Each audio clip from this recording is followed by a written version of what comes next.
All right. Thank you to everybody for joining us today for our next NADSFL Cafe. We're excited that you're here. We know it's a super busy time of year, and we're excited to be able to have an expert on the seal of biliteracy with us, Arthur Cho. Before we get started with him, I do want to kind of go over a little bit of protocol. You'll notice that as you popped on to the NADSFL Cafe, the webinar, that you are muted, and just to keep the background noise of bells and chewing and slurping down to a minimum, we're going to keep everybody muted, but that doesn't mean we don't want you to participate. We actually do want your participation, and we really want this to be an interactive style. And I did talk with Arthur, and he is actually looking forward to that interaction. So we would like for you to join us however is comfortable to you, and you've got 2 ways to chat with us. Well, 3 technically. One of the easiest ways is just to use that button on the dashboard that you have for GoToWebinar that looks like a hand. If you click on that, that raises your hand, and that lets me know that you have a comment or question. And really, believe me, I really do want to hear your questions and comments, and so does Arthur. We want this to be for you and to personalize your experience. So you raise that hand. Some of you, though, are shy, and that's all right. So some of you prefer to write a question in the question box and send it out to us that way. So I will read those aloud because I don't think the other attendees can read your questions. I'm pretty sure that's the case. So I will read that aloud for Arthur and get your question answered that way. So raise your hand, put it in the chat box. The other piece that I want you to know that we also have is our Google Doc for the day. So that Google Doc link was sent to you, but I also posted it in the chat box there. You can go there and get it. It starts with tinyurl.com. So that is a place that you can go and check out more information.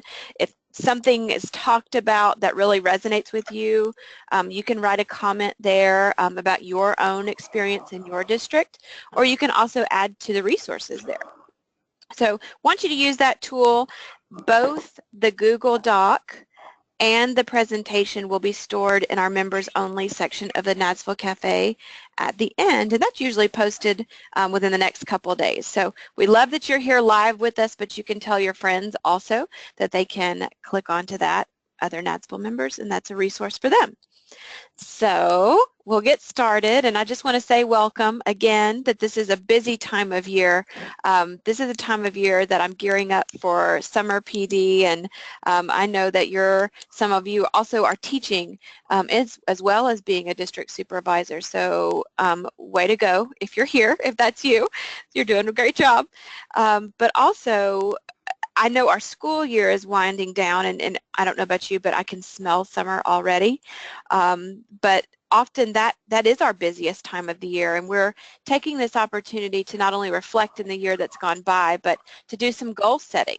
And I imagine that many of you next year are setting the goal of either ramping up the use of the seal of biliteracy in your district, or you're like me here in Tennessee. We do not have the seal of biliteracy, and I'm trying to get my brain around just what it is and how it can be beneficial to our state. So we are excited today to have Mr. Arthur Cho with us today. He is an expert on the seal of biliteracy, and I suspect a couple of you have been in touch with him over the years if you have the seal of biliteracy in your state. So just to give you an idea, Arthur spends about 75% of his time working on the seal of biliteracy, but he does have a day job. But he says that the day job as a publisher, working for a publishing company, really takes about 25% of his time. So he spends the majority of his life answering questions about the seal of biliteracy and furthering that cause across the country. So Arthur, I'd like to say thank you for joining us today and helping us get and grow our understanding of what the seal of biliteracy is and how we can further that cause in our own situations. So Arthur, over to you. Welcome. Thank you. Good morning. Buongiorno. Buenos dias. Zao. I'm calling from California, so still morning here. Next slide, please. So today we'd love to share some history of the seal of biliteracy At the same time, one of my goals today for the workshop is trying to inviting the state who do not have CF Biliteracy to contact me. So at the end of the webinar, if your state do not have CF Biliteracy, I would love you to contact me so I can help your state to establish the CF Biliteracy. So that's my the primary goal here today. A little bit about history of CF Biliteracy. Actually, this started in Glendale Unified School District in California in 2003. Back then was called Bilingual Competency Award. If you've ever been to California, Glendale is, there's a big population of Armenian. So back then, these Armenian parents really want the kids, their students keep the heritage language at the same time learning English. So they started this Bilingual Competency Award back in the year 2003. And you probably know California back then, we passed the Proposition 227. And we did not have, we have the English only policy, which means we cannot teach any other language but English in the classroom unless it's in a foreign language setting. So that's a big award. I mean, we start recognize that Californians Together, which is an organization in California, after we passed the Proposition 227, we formed this coalition. The whole idea is how do we still educate our kids, leverage their heritage language, and help them to develop the English language skill at the same time, develop the heritage language.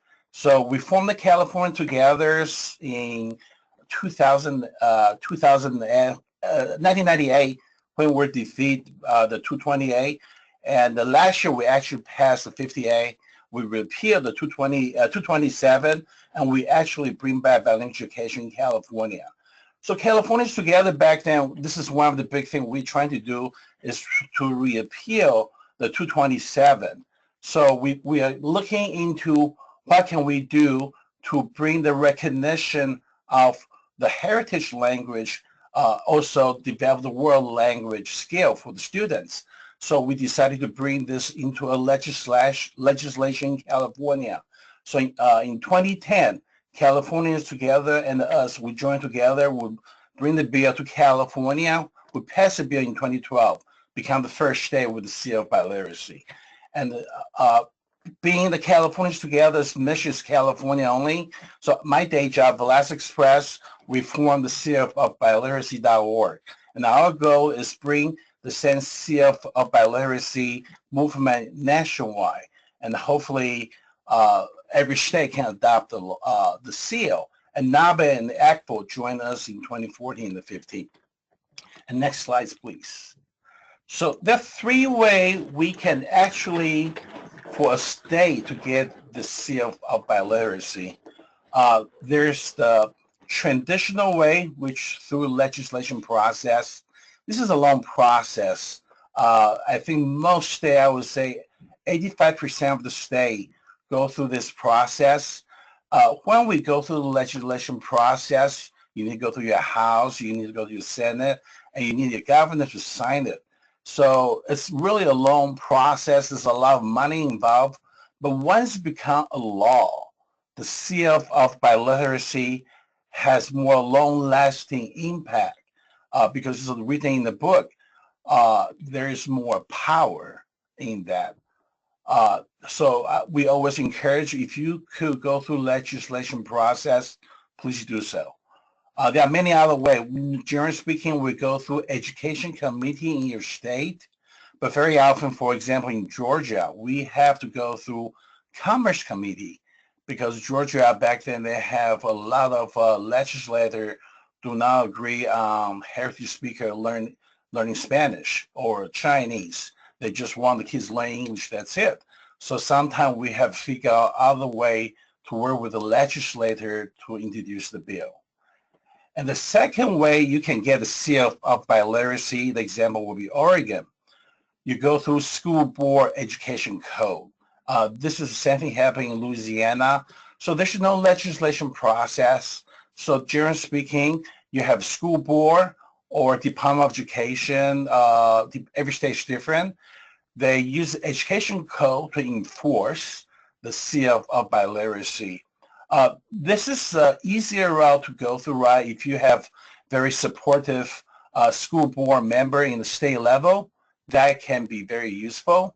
But then again, because this is not a law, so if the school board people change it, you can easily change the education code. The third way you can get the seal of biliteracy is through Department of Education policy. The example here is Wisconsin. So Wisconsin is a very local control state. It's really hard for them to get the legislation, being they have Scott Walker as a governor. They are not the most world language friendly state per se. So and the school, they don't have a school board actually. So they decided to go through Department of Education from their back then from the English language learner department. They write a policy. This is probably the easiest way to do it in the state level. Unfortunately, if you have different people, like for example, Wisconsin changed the department head. So right now, even they have the code, they have a policy there. No one's enforcing that right now. We normally don't recommend this one because it depends on the person who's in the department. You can change your seal of biliteracy really quick. Then you have to go through the process again. So normally we will recommend either try legislation process or school board education code. Can I have the next slide, please? So this is a brief map we have for today. We have 25 states plus Washington, D.C., so half of the country have the seal of biliteracy. The last one is Colorado. Iowa almost passed it this year. Unfortunately, the bill got stopped at the House after the third reading. There's a good chance Massachusetts is going to get a seal this year. We're working really hard in Massachusetts, working with the lobbyist group. You can see the day where they register, the law passed. All this information is on our website. If you see your school's on this map, but you already introduced seal biliteracy, but we haven't marked you yet, please let us know so we can update that. Next slide, please. So today, my goal is help you to how do you implement the seal of biliteracy in your school district. The next part we're talking about is for the state. If you do not have seal of biliteracy, what do you need to do? What will be the next step? So the first step we normally will advise if your school district, you are, for example, in Tennessee, you don't have seal of biliteracy right now. So what's the next step? You want to implement in your school, you want your state to have it. So generally speaking, we will build a coalition right away. The way we do that is we get a foreign language or world language department working with your ESL Title III people and also your bilingual crowd and also with your parents group. We build this coalition. The best example here is Massachusetts. They have a Massachusetts Language Opportunity Coalition. They actually recently were nominated as a nonprofit organization in Massachusetts for the best collaboration nonprofit organization. So once you build a coalition and you have a website, you have joint monthly conference call, you can really figure out a way to build that network, advocate about seal biliteracy. If you see the image on the right-hand side, many of you probably know Tony from Colorado. She was AFL president, I think, 2 years ago. So this is down in Colorado. Same thing, Colorado have a coalition with Colorado Foreign Language, with a CABE, Colorado Bilingual Education, and Colorado TESOL. They build the coalition, and they can talk to each other.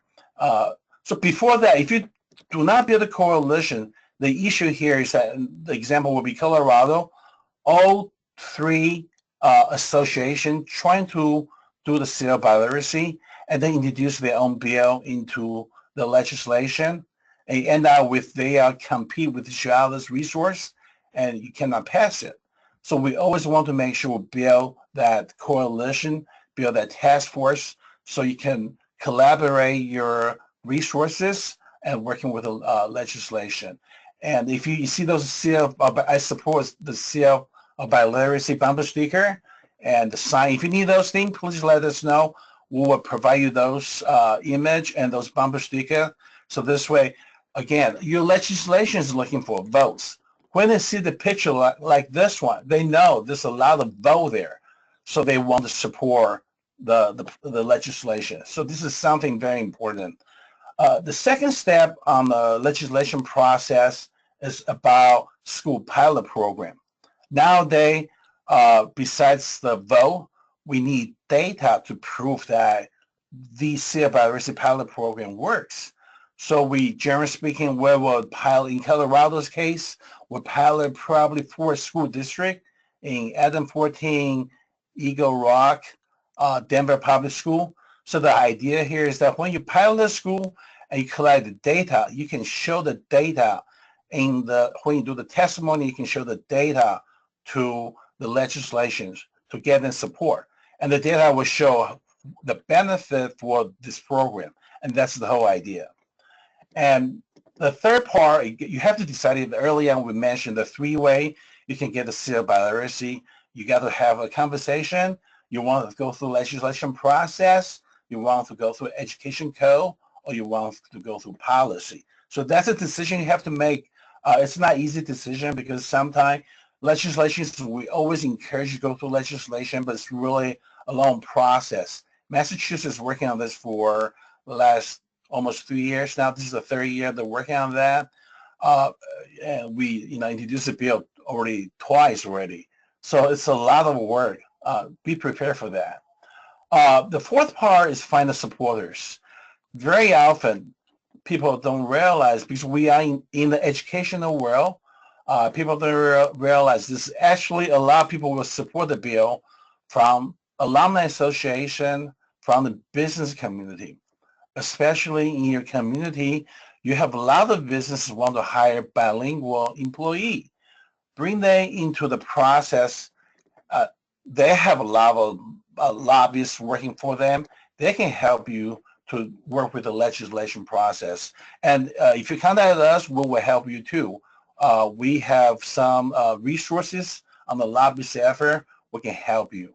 And the 5th step is spread the words. And talk to your newspaper, TV, radio station, write the blogs. Any way you can spread the word, get the bumper sticker out, and we will support your bumper sticker. The whole idea, you want to get as many people as possible to support this movement. And the last word I use, fight on, is it's something you got to keep that in mind. Very often, the first time, you won't be able to do it. Even the second time, the bill won't pass until the 3rd try. And this happens all the time. So keep that in mind. If you fail the first time, don't worry about it. Keep on trying it. Colorado trying twice. Massachusetts trying the 3rd time. So if it doesn't pass the first time, don't worry. Prepare for the fail the first time. The second time, eventually you will get your bill passed. The next slides, please. Is there any question here I can answer? I can. Sure. Yeah, I think this is a great opportunity to pause and let people have a chance to raise their hand and ask any questions. So raise your hand or type in a question into the chat box. You've got an expert at your disposal. You've never been quiet before, so go ahead, raise your hand, ask your questions, make your comments about your experience in your district. So we've got several comments in the question box that states going through the various steps is that Washington and Rhode Island went through the legislation process. It's in the Ed Committee and going through the House, going to the Senate, hopefully this week, Leah says in Connecticut. And then Washington Seal of Biliteracy, Paul writes in, that has a very effective guidance about ways to get your district to adopt, and in Nevada passed the legislation in the first time, so way to go, Ryan says. Yeah. And Yes, Cheryl. Arthur will be addressing the questions that were posted in the Google Doc towards the end of his presentation. But if you have a question that is timely as we go through this, feel free to raise your hand. So those are some of the comments and questions that have popped up, Arthur. But I think we'll just keep going, and then maybe we'll have some time at the end to address specific questions in the Google Doc. How about that? Yeah, that'd be great. Thank you. Okay, sure. So the next two parts are more practical, and all the information is on our website. So the first part we can talk about, if you're on the state, you do not have seal of biliteracy, what do you need to do? So this is implementation guide for district without the state seal. If you go to our website, sealofbiliteracy.org, every step here has detailed discussion, how do you implement, and we also have a lot of sample document, which you can just really change the school district name. You can use any document. Oh, the school district use that. Donate those documents so everybody can use it. Just simply change your name. But the first step is always clarify the purpose and the rationale. And this is really important. Every state have different politics. Some states are more focused on education equity. Some states are more focused on the business opportunity. The example here is Georgia. Really, they have a lot of big multinational organization in Georgia that want to have bilingual workforce for the future. So their purpose there is really global competency. And that's a big word nowadays for seal of biliteracy, global competency. So that's a good way to do that. If you are in the more conservative states, this will really resonate more with your legislators. If you're on the state a lot more English learners, then you probably want to talk a little bit more on education equity. Also, every community might be different, even in the same state. The rural district and the urban district might have different needs. So that clarify the purpose and the rationale is very important. We want to make sure you don't just talk to your own department or your just bilingual department. We actually want you to talk to other resource teachers, math teacher, science teacher. You'll be surprised how many people want to support this. The second step is determine the level of pathway award to be granted. Just remember that when you implement the step on your school district, we normally recommend you to get your school board to approve the seal of biliteracy. Do not do this on your own. Say, I'm in the world language department. I want to have seal of biliteracy in my school. Without the school board, again, depends on the politics. Sometimes you might get into trouble because you're doing your work something on your own. So we always encourage you to figure out, to build a consensus in your school district, and let's get the school board adopt the resolution. So this way, there's a lot more support for this award. Besides normally when we talk about the seal of biliteracy, we talk about high school graduate, right? You set out your standard, all those things. But at the same time, you really want to have this more useful. You want to build a pathway award. Generally speaking, 4th grade, 8th grade are the best place to do the pathway award, but every school district is different. Every state have different school system. Some people do the end of the elementary school. Some people do the end of middle school or junior high. So there's something you can consider. How do you do your pathway award? The third step is define the criteria for granting the award. There's plenty of assessment. If you go to our website, there are the resources there. There are a lot of assessment you can use. Something you got to think about is how inclusive. You want to make sure, for example, sign language, make sure including sign language. If you're in the school district, for example, if you are in like Dakotas, you want to make sure you have Native American language. And very often, because a lot of Native American language do not have written format, how do you design the criteria? Because how do you test the writing? Same thing happens if you have a lot of refugee students. Remember that even you're in world language department, you're gonna this award open to everyone. So a lot of English learner will apply this too. So if you are, say you're Karen, you're I Ching from Burma, how do you apply those criteria? Mixteca from Mexico, Native American language in Mexico, how do you apply that criteria? We have a lot of resources on our website. We share that. This oral language is always difficult because there's no standard, but there are some people who develop the test. Or you can do the language portfolio case. So language portfolio is the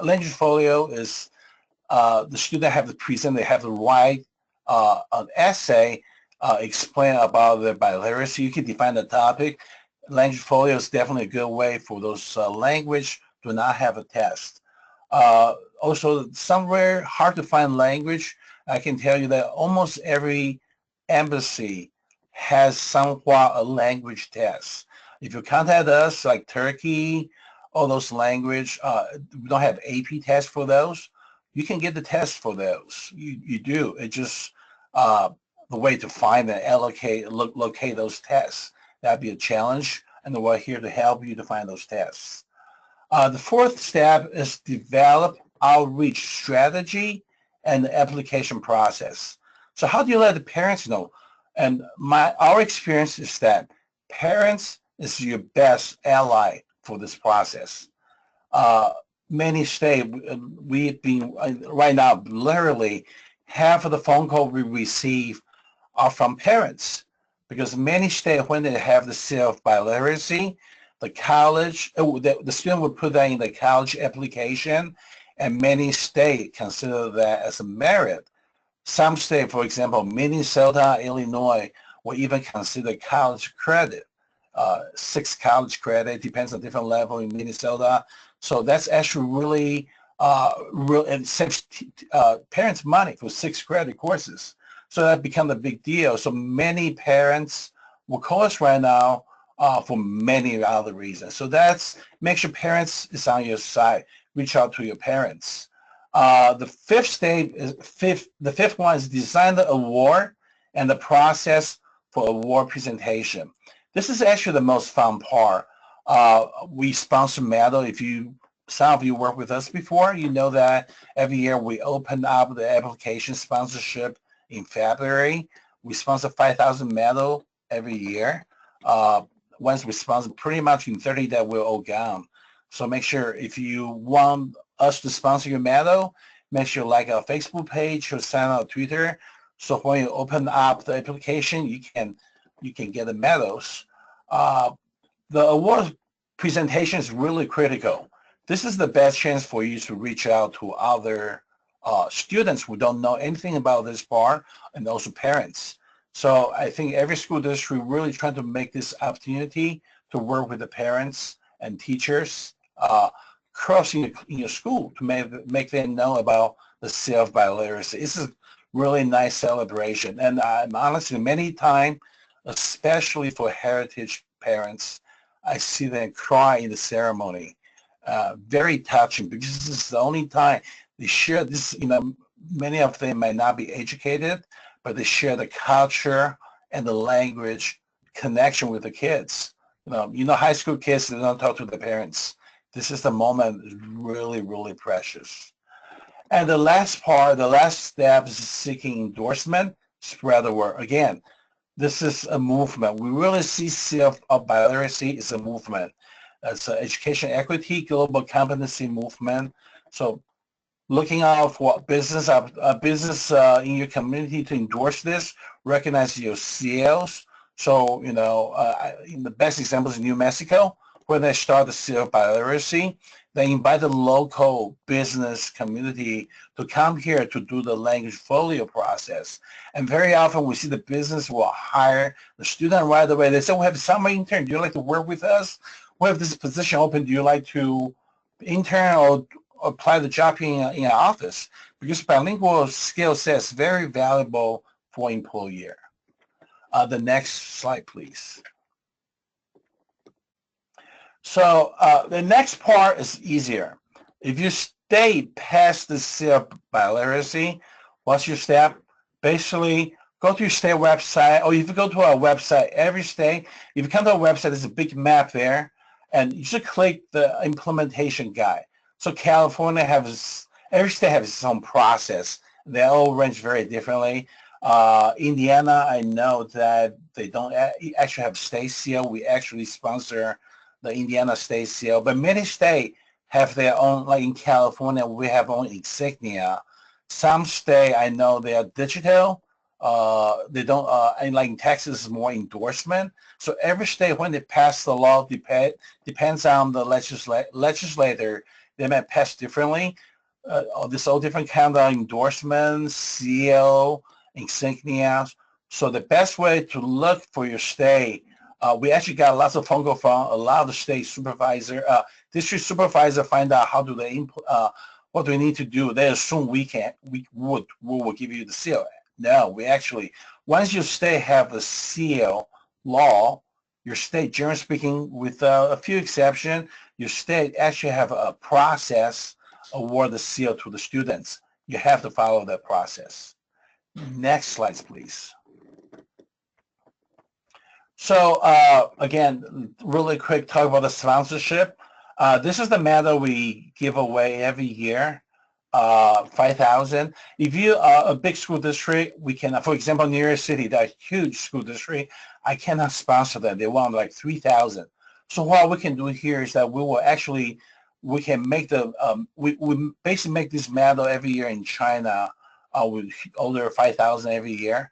But if you are from the big school district, you want the medal, we can actually give you at our cost. In the case of New York City, we actually make the medal for them. We can put their own design. They have the New York State seal and New York City seal on the medal. We'll just give you at our costs if you have a large quantity. If you have, you know, normally we do not want to give away more than 300 medals per school district because we want to give as many districts as possible. And then we do understand you have a large school district, you do need more. In that case, we can give out the resources. You can make these medals. These medals are very special. They are not the regular one you buy on the market. They're really nice. If you ever see our medal, you will know it's really solid metal, good quality. We do limit to 5,000 a year. On the right-hand side, you do see the seal. This is unlimited. If your state do not have the seal, we'll give you the seal as many as you want, and we don't require anything else. If you, after the 5,000, we'll give away, like we, generally speaking, in March, we pretty much give away all the 5,000 medals. So if you want more, what you can do is that you can purchase this medal or seal from Californians Together, which is our partners. That's the link there you have there. You can buy from them. They do, it's a non-profit organization. We really want to support them. When you buy the medal for them, you support their cause. They charge $5 per medal, I believe, and I think it's about 50 cents per seal.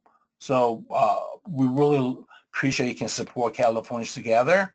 Another way, a managed school district, you have your contractor, because you don't want to see our medal, you want to have your own state medal or your state design. You can build your own. If you want that information, contact us. We can give you a list of the vendor who does that.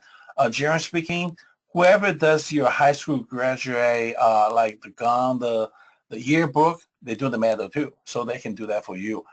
If you want to use our image, let us know. We'll give you your image for free. We don't charge you anything. Okay, next slides, please. So the future outlook for seal of biliteracy, we see this seal of biliteracy is a movement. This is just the first step. With high school graduate, our goal is biliteracy for all. What I mean here is that we'd like to see the world language is not teaching only, it's not only taught in high school. We'd like to see the starting elementary school or junior high. Many dual language programs now, they stop in elementary, they don't continue the secondary school. We like to see more dual language program throughout K-12. We build this website called duallanguageschool.org. If you have a chance to go to check it out, it has the directory we collect for all the dual language schools around the country. We're building the National Dual Language Directory. Right now we collect about 1,500-ish There's actually, we believe there's more than that, which is that's so far we can collect. Really want to push the world language to K to 8, not just high school level. There's a study show we post actually on our website this morning. In Europe, 86% of the kids in elementary school study world language. I don't have the number for United States, but I think that's pretty low. It's definitely not 86% for sure.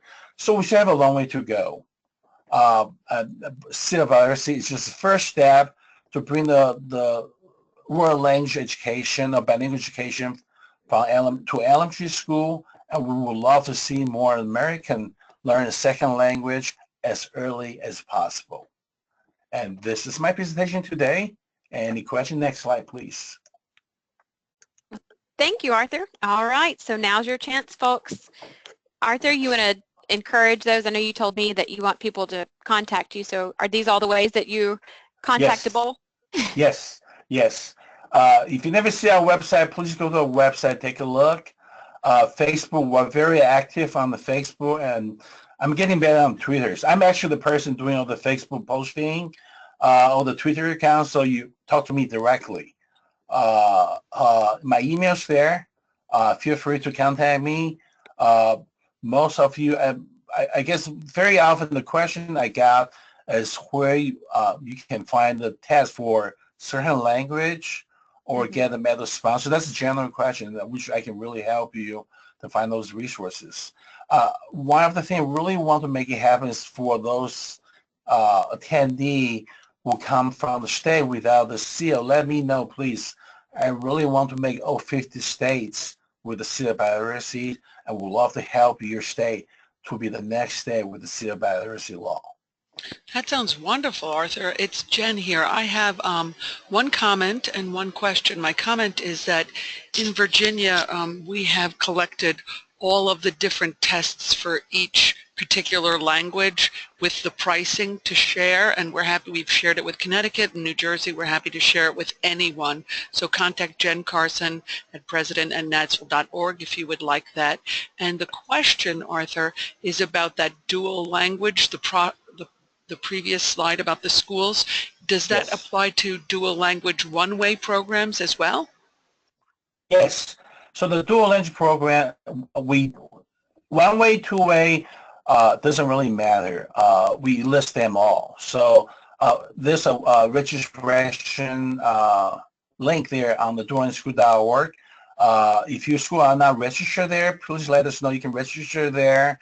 We like to collect as many schools as possible. So we're trying to build a community there, again, to share information, share resources, so can move this. There's a movement going on here. There's also a movement going on right now, for example, on the dual language.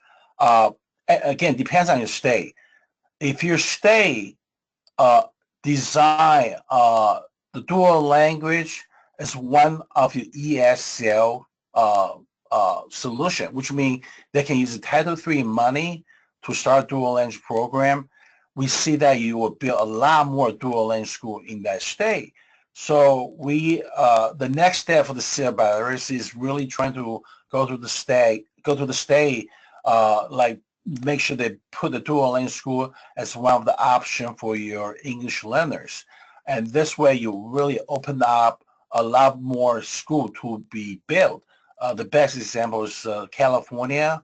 Another example is Georgia or New York. They all do the same thing. Arthur, we have a couple more questions and comments as well. Sarah writes, we are struggling in Rhode Island to get the Department of Ed to formally support the seal and adopt guidelines, even though legislation was passed in 2016. Any suggestions? I got a lot of phone calls from Rhode Island for that. Again, this is politics.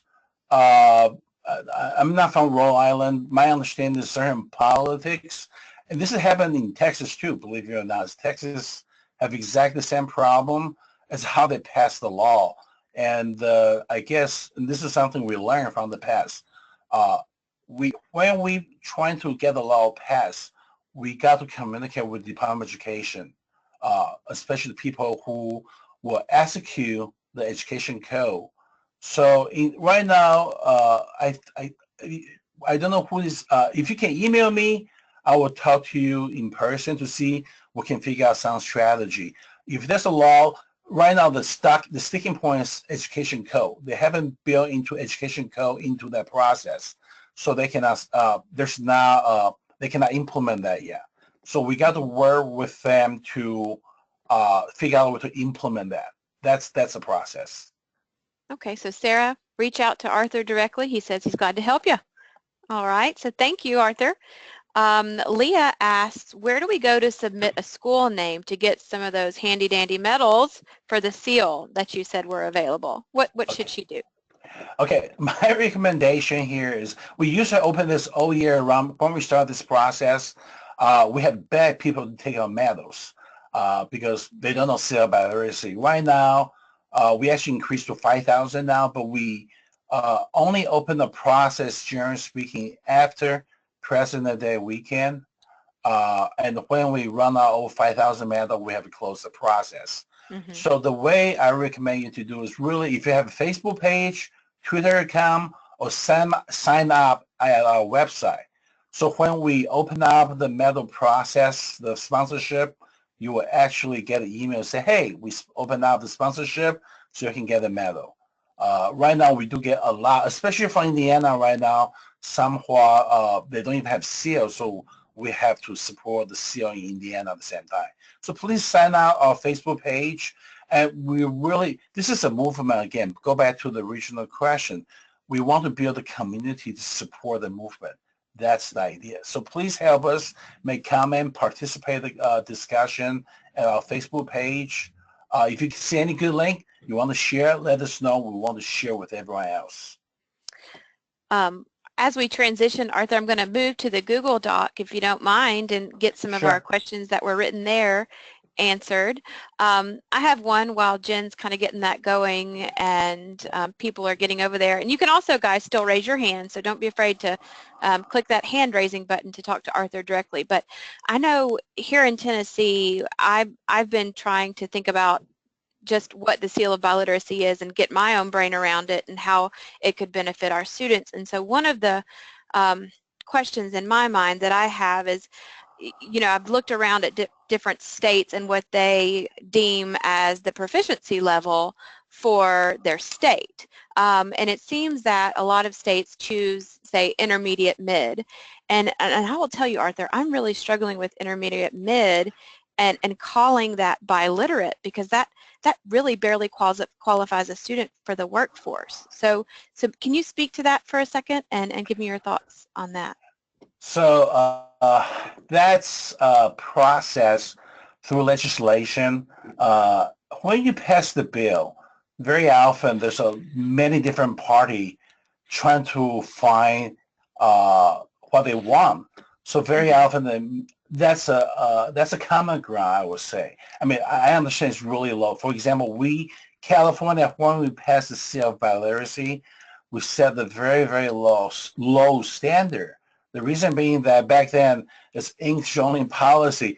All we want is to pass the law. So we set up a standard as slow as possible to get more legislators to agree on what we do.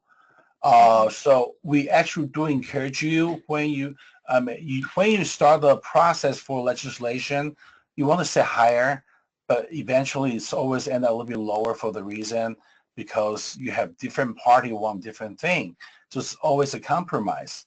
Mm-hmm. However, it doesn't mean you cannot start a longer one because many states, this is a law they say, intermediate or higher. It's not, when they set a law, generally speaking, what we say that because it's done by individual school district.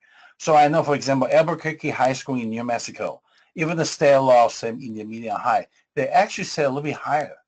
You can do that. Mm-hmm. So when you implement your district, you can set your own standard that way. So get it passed perhaps at the state level, and then you can up it for your own district is maybe an answer to that. Okay.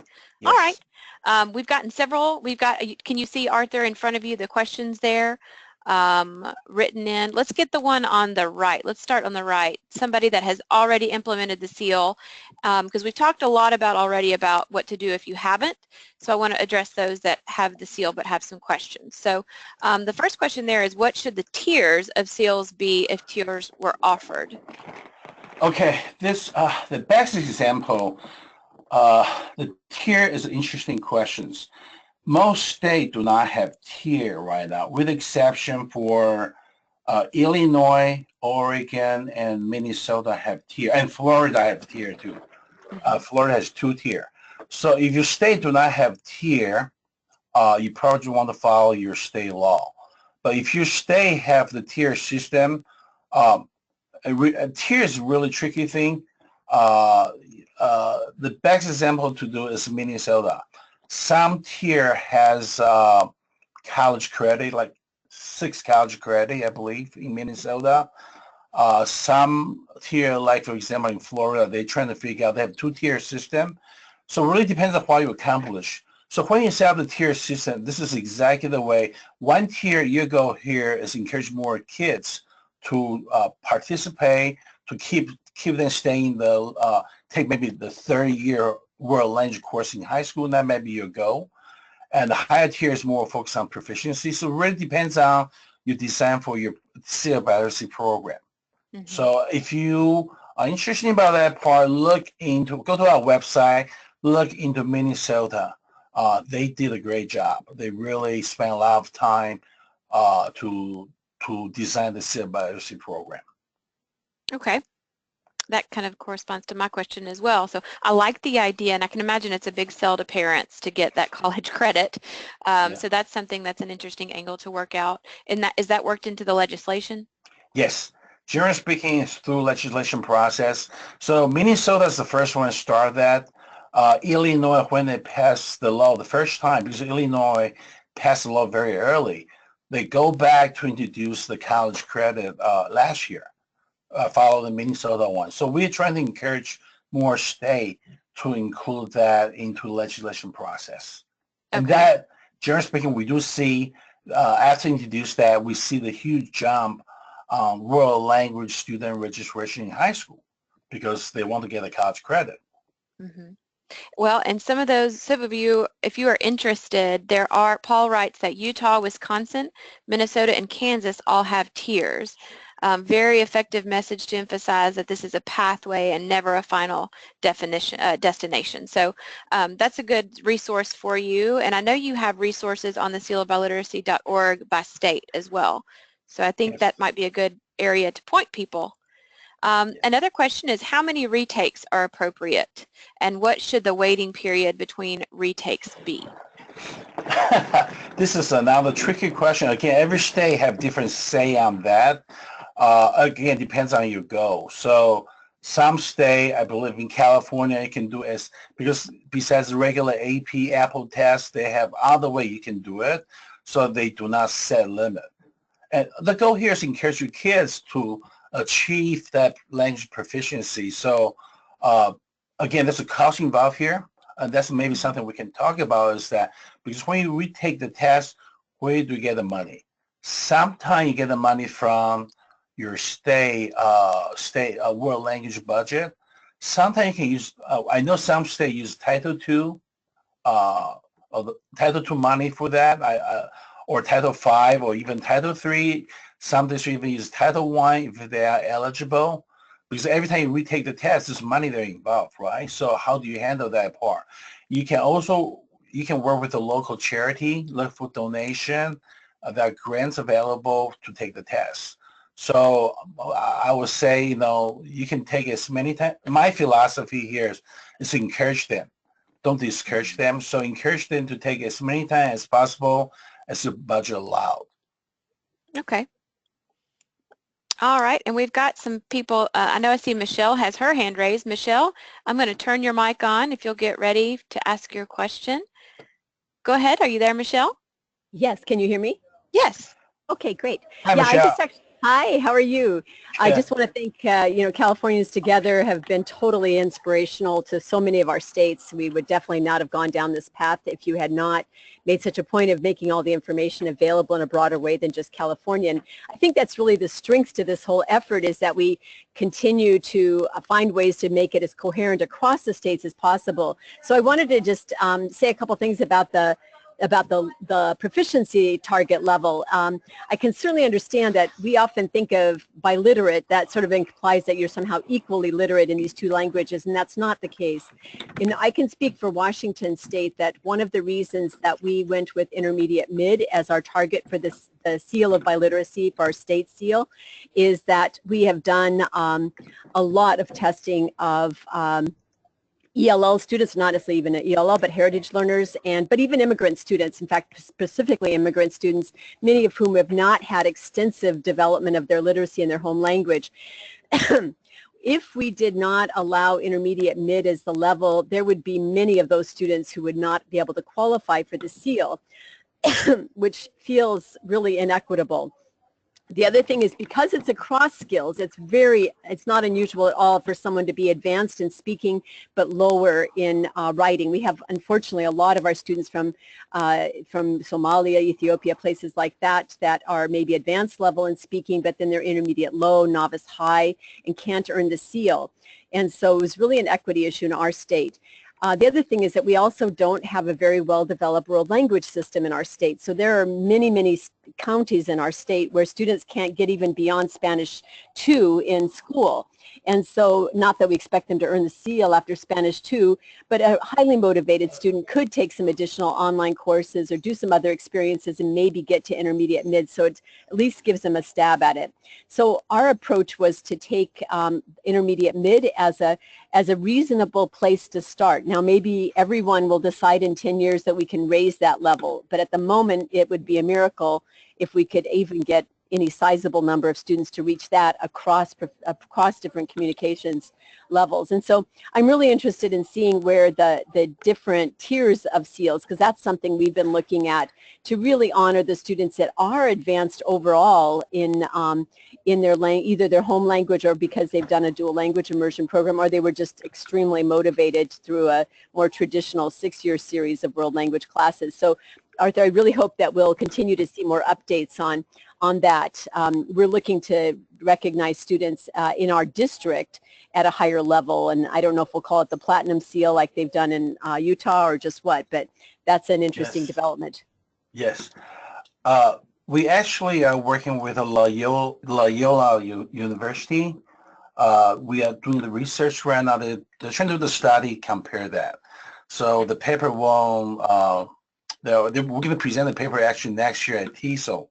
So we won't know the study until next year, but I will share the information with everyone. Again, the tier system is a really good way to really trying to address that issue. Now, the statistic I like to share with everyone is that, generally speaking, I have the number for California and New York. I would say 2/3 of the students who receive the CLs are from world language. Only 1/3 are from English language learners.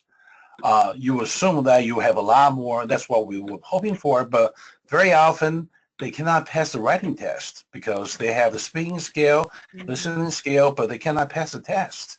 So that's something we really want to encourage more heritage speakers take the world language course in high school. This way they can improve the language skill. That's the ultimate goal. Thank you, Michelle, for that question. And anybody else want to raise their hand and ask Arthur a question? Be glad to do that. You can see Arthur on the dock there. There are a couple of questions around, so we'll go to dealer's choice. Why don't you scan the document, Arthur, and see what interests you to comment on a comment, if you will? I think the best was you asked me, but there's so many questions. Sure. I don't know which one should answer first. Okay. Well, let's keep going for those that already have the seal. What ELA criteria is considered standard? Wow, this is so generally speaking, ELA for generally speaking depends on the state. You have a language test, right? So generally speaking, like for California have very low standard. I would not like to use that, but 3.0 or above, that's kind of standard with a GPA. So normally they have 2 criteria with your English language art standard test, and then plus your average GPA. I think Illinois is a better example of that. Setting is 3.0 average GPA. You really want to make this not too easy but not too hard at the same time. So some states said 2.75. Again, depends on the state. Okay. All right. So it looks, there's a comment that catches my eye, and I welcome anybody to chime in on this, and the comment is, biliterate is not equally literate.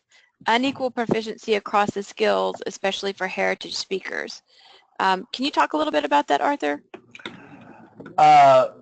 We all I speak 6 languages, but I do have my strong language, my weak language. So that's the reason I kind of go back to Michelle talk about, why you set the level as it is right now, because sometimes your world language or your heritage language might be lower. So really, it really depends on what you want to accomplish.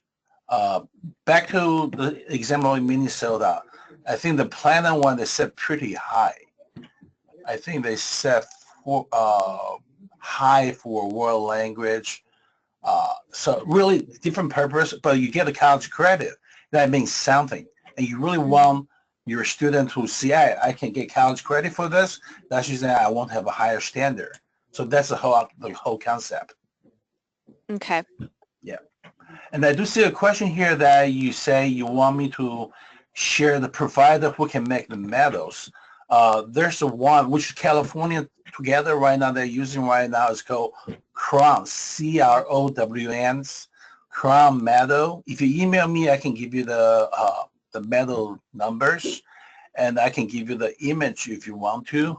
You can design your own school seal. You can put that there. If you send me, email me, I will give you the model number for the medal. I think it costs about $3.75 plus shipping. I think that's how much it costs there. All right. Anybody else? Go ahead. Raise your hand if you'd like to ask a question. And otherwise, we're going to keep looking into the questions that you posted on the Google Doc. Comments that were made. Oh, it's okay. Comments about the assessments. I'm looking here.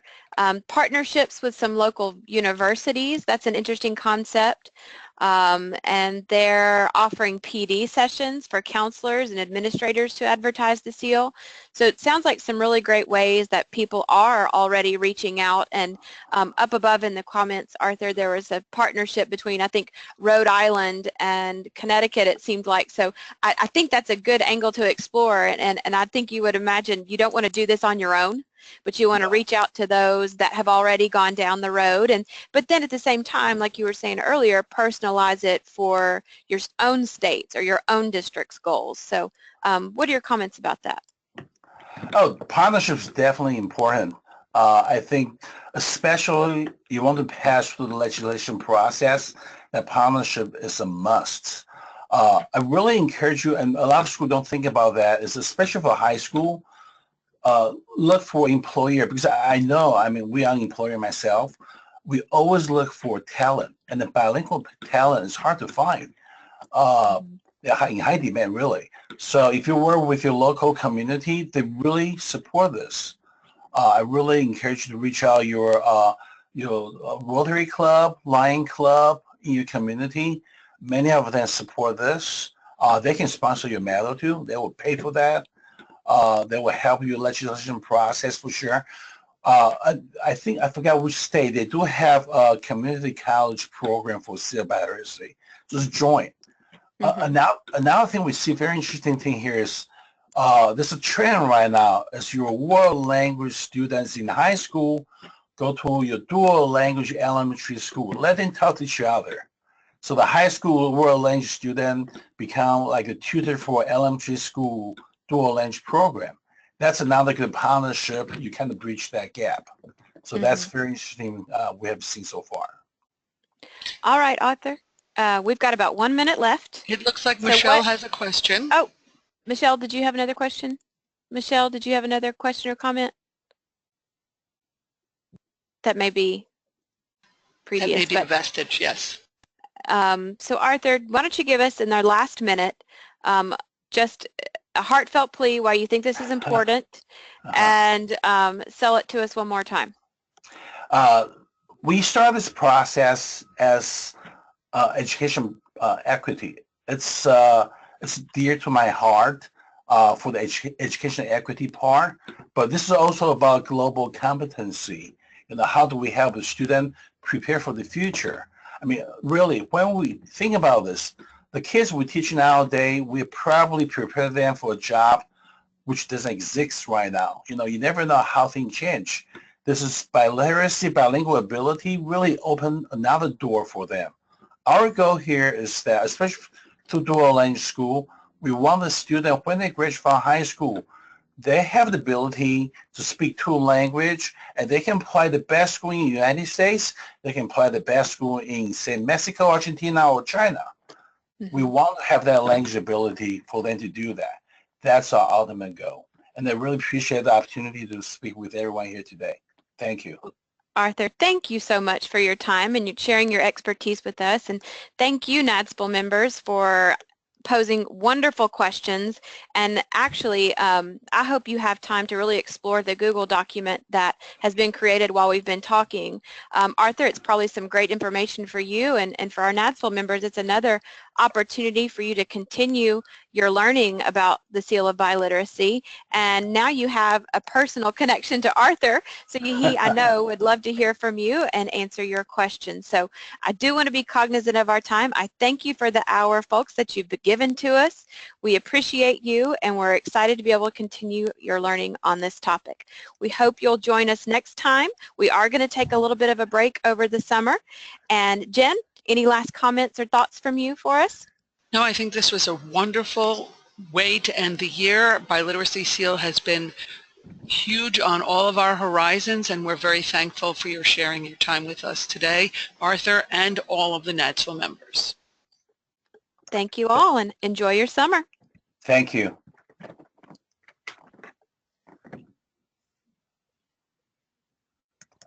Oh. Nice job, Arthur. We really appreciate you. Oh, thank you. I was going to